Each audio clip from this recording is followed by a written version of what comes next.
Pendant un mois, c'est Speed Théâtre qui t'emmène dans les coulisses du Festival Off d'Avignon. Salut Speed Radio, aujourd'hui on replonge dans le monde avignonnais car nous sommes au Festival de Théâtre d'Avignon en compagnie de Gouttalier et de Bure. À l'affiche de leur spectacle La folle histoire de France, joué du 7 au 30 juillet à 15h au Théâtre de Paris. Comment ça va? Comment se passe Avignon? Bah très fraîchement, tout va bien. Ouais, très fraîchement. On vient d'arriver. Oui, de Paris, on nous parlait de chaleur, on nous parlait de tout ça. Nous, il n'y a rien. Bah, faut dire, on est quand même vachement focus sur le travail. Nous, la chaleur, ça passe. Les salles sont climatisées et comme Ouais. on passe nos temps dans les salles de théâtre, tout se passe bien. Ouais.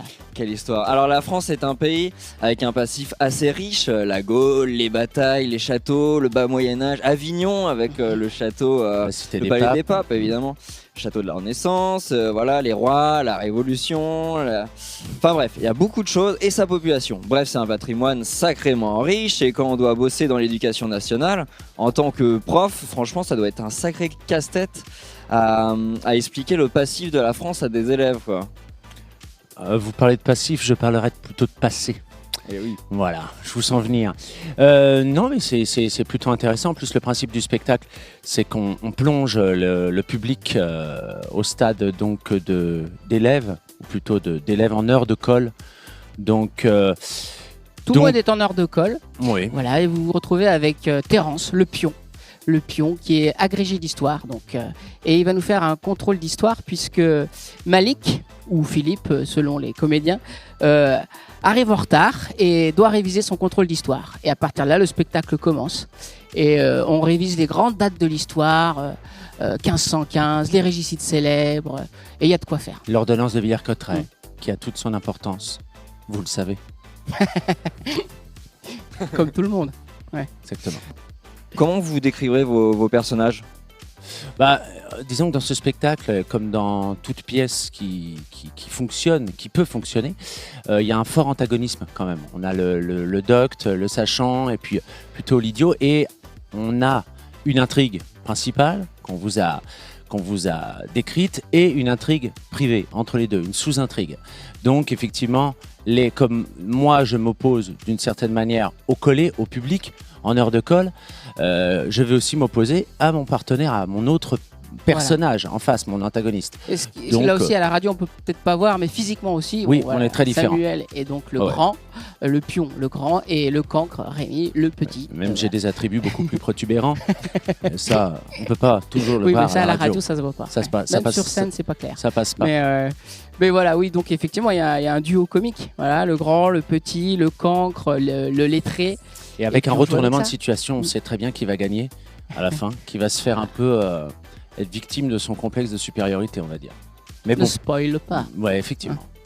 Alors est-ce qu'il y a des interactions avec le public? Parce que justement j'ai l'impression que vous essayez quand même de casser le quatrième Bien mur. sûr. Complètement.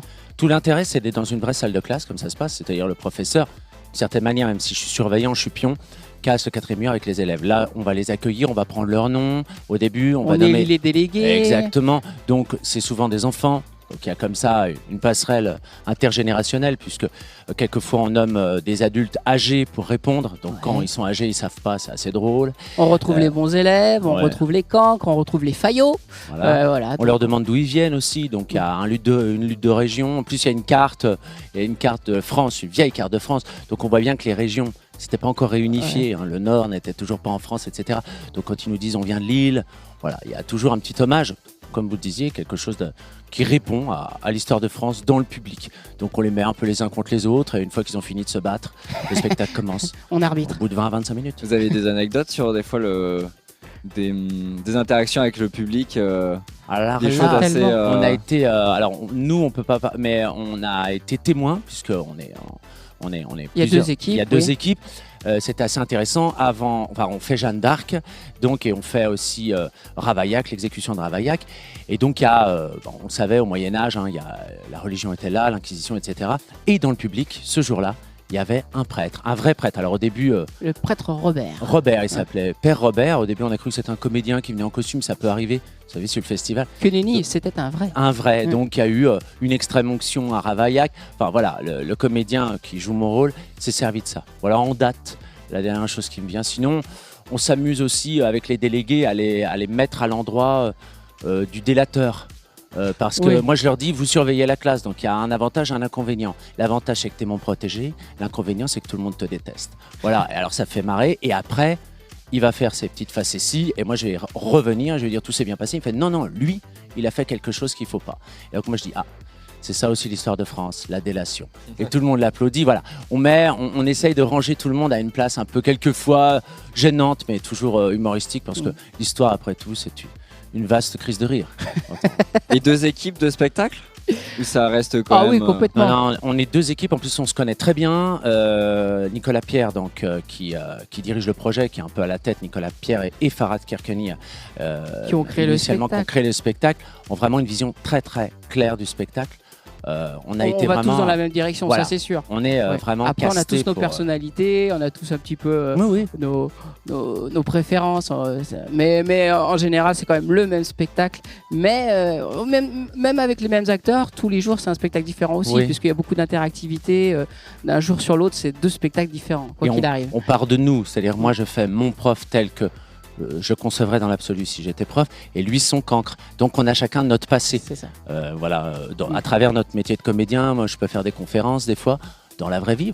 Donc j'ai ce côté-là, et lui il est fan de super-héros, il est fan de foot. Oui, je ramène un truc, un autre univers. Et donc on fait des hommages à Fils de paille, on fait des hommages à Stallone, on fait des hommages à Steven Seagal. Mais tout ça c'est très bref. En on n'empiète filigrane. pas sur l'histoire, la grande histoire. Et les gens se retrouvent quelquefois.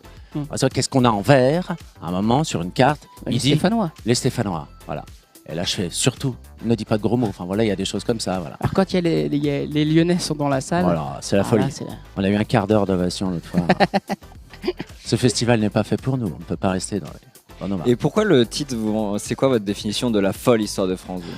Là aussi. Et pourquoi d'ailleurs au niveau de l'affiche, il y a la folle histoire de France au premier plan, écrit au premier plan, et derrière il y a une photo un portrait de Louis XV de mémoire, je crois. Non, alors non, mémoire défectueuse, c'est Louis XVI. Ah, Louis XVI. Celui qui s'est fait couper la tête. Encore ça vous dit quelque chose, la Révolution française, la prise de la Bastille, le 14 juillet.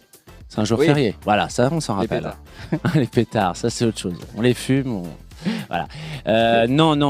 Plus sérieusement, oui, notre patron, parce qu'on l'appelle comme ça, Nicolas Pierre, le chef. On aime aussi la 7e compagnie, donc un petit peu pour le chef. Des références. Donc le chef, lui, a un passé de communicant, très bon communicant, en plus de comédien. Et donc il a vraiment cette acuité, même au niveau des couleurs. On a le jaune d'Internet pour les nuls, on a tout ça. Et il a ce Louis XVI est pas mauvais, je trouve, en visuel, parce que c'est un roi finalement assez oublié, il s'est fait couper la tête, on le connaît assez peu, et des fois d'emblée les gens disent voilà, Louis XV ou Louis XIV, ils se trompent. Il faut savoir que Nicolas aussi était fan de Mel Brooks, d'où le titre, La folle histoire de France, qui ramène évidemment la folle histoire de l'espace et compagnie. Exactement. Voilà. Si en 3 mots vous deviez décrire votre spectacle?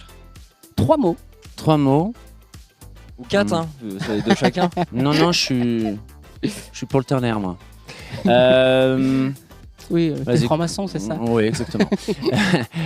Commence, Rémi. Honneur au plus petit. Je dirais ludique, déjà. À toi. Je dirais historique, parce qu'il y a vraiment de véracité dans les faits. Et interactif. Je crois que c'est les 3 mots qui résument le mieux le spectacle. Exactement. On peut aussi vous retrouver sur les réseaux sociaux? Effectivement, nous sommes sur Visage Libre, Facebook. Nous avons un compte Facebook au nom de Terence et Malik.